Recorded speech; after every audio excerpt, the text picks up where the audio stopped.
अमचन music की शानदार प्रस्तुति।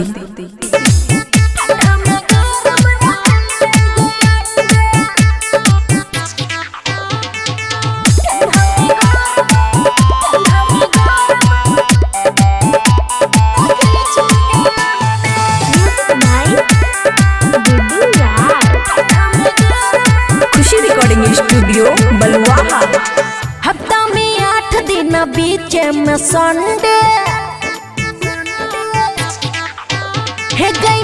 हफ्ता में 8 दिन बीच में संडे, हफ्ता में 8 दिन बीच में संडे।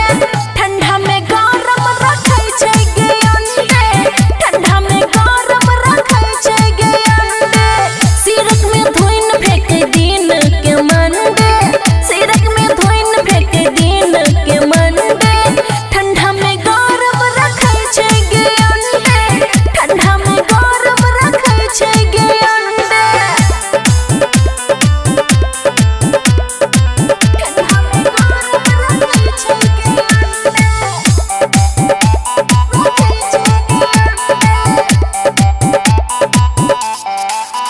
हे गई।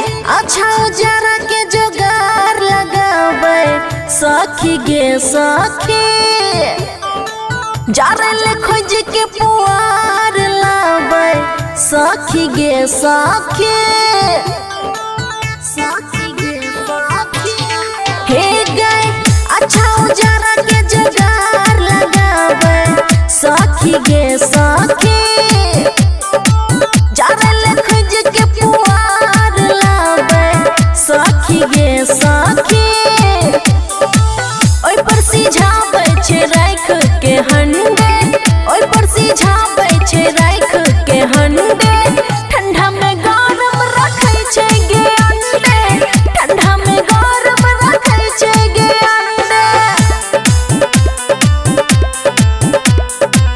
ठंडा में गरम रखै छै गे अंडे, रखै छै गे अंडे। बाबुल बिहारी नहीं हार मान सखी गे सखी, गरम पानी दे के पलंग से फानै सखी गे सखी। अगे की कहबो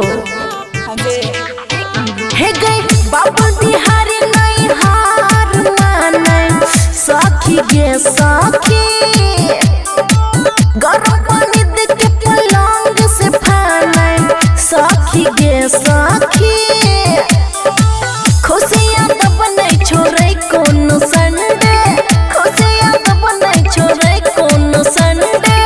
ठंडी में गरम रखै छै गे अंडे, ठंडी में गरम रखै छै गे अंडे। खुशी रिकॉर्डिंग स्टूडियो बलुआहा।